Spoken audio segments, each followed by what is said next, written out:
अस्सलाम वालेकुम एवरीवन। आज हम पंपिंग प्रोसेस का ही एक और टॉपिक डिस्कस कर रहे हैं, जिसमें हम स्टडी करेंगे इलेक्ट्रिक पंपिंग के बारे में कि इलेक्ट्रिक पंपिंग होती क्या है।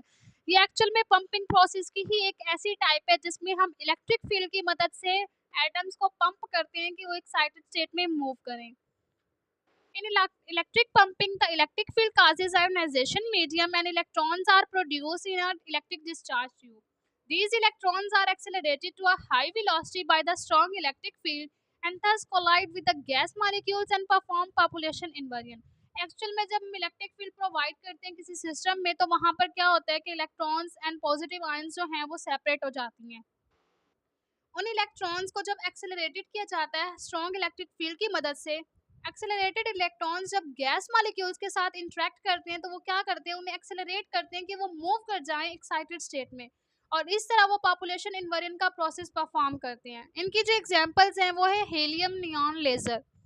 इलेक्ट्रिक पंपिंग प्रोसेस जो है वो परफॉर्म किया जाता है डायरेक्ट डिस्चार्ज में, इलेक्ट्रिक पंपिंग इन सेमीकंडक्टर में, या इन इलास्टिक एटम कोलियंस में भी इलेक्ट्रिक पंपिंग का प्रोसेस परफॉर्म किया जा सकता है।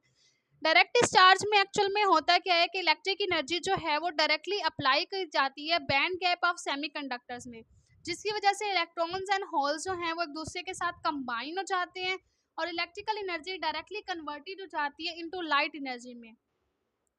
सेमीकंडक्टर्स में भी इस टाइप की लेज़र जो हैं वो टेक्स प्लेस होती हैं, जिसमें इलेक्ट्रिक एनर्जी जो है वो डायरेक्टली कन्वर्टेड हो रही है लाइट एनर्जी में, तो ये direct discharge of electric pumping कहलाता है।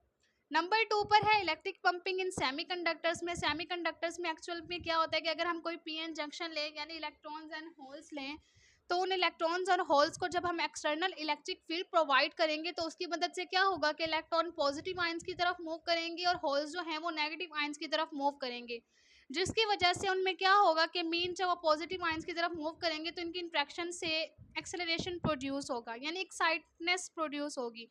एक्साइटेड की वजह से जब ये किसी भी एटम्स या मॉलिक्यूल्स के साथ इंटरेक्ट करेंगे तो ये उनको एक्साइटेड करेंगे कि वो एक्साइटेड स्टेट में मूव कर जाएं, जिसकी वजह से भी यहाँ पर पॉपुलेशन इन्वर्जन जो है वो अचीव किया जा सकता है। तो इलेक्ट्रिकल पंपिंग जो है वो सेमीकंडक्टर में भी परफॉर्म की जा सकती है। उसके बाद है इन इलास्टिक एटम कोलियंस। इस टाइप ऑफ पंपिंग में इलेक्ट्रिक डिस्चार्ज मेथड जो है वो क्या किया जाता है, इसमें कि एक्साइटेड एटम्स को कोलाइड किया जाता है इलास्टिकली दूसरे एटम्स के साथ कि वो ट्रांसफर करें अपनी एनर्जी को। यानी यहाँ पर एक्साइटेड एटम्स को जब भी किसी इन इलास्टिक एटम्स के साथ कोलाइड किया जाता है कि वो एनर्जी को ट्रांसफ़र करते हैं, और इस एनर्जी के ट्रांसफ़र के प्रोसेस में ही पॉपुलेशन इन्वर्जन प्रोड्यूस हो जाता है। इसके एग्जांपल्स है helium neon laser, carbon dioxide laser, ये सब जो है ये इलेक्ट्रिकल पंपिंग परफॉर्म करते हैं। तो ये था हमारा आज का टॉपिक। नेक्स्ट टॉपिक में हम डिस्कस करेंगे लॉन्गिट्यूडिनल एंड ट्रांसवर्स कॉन्फ़िगरेशन।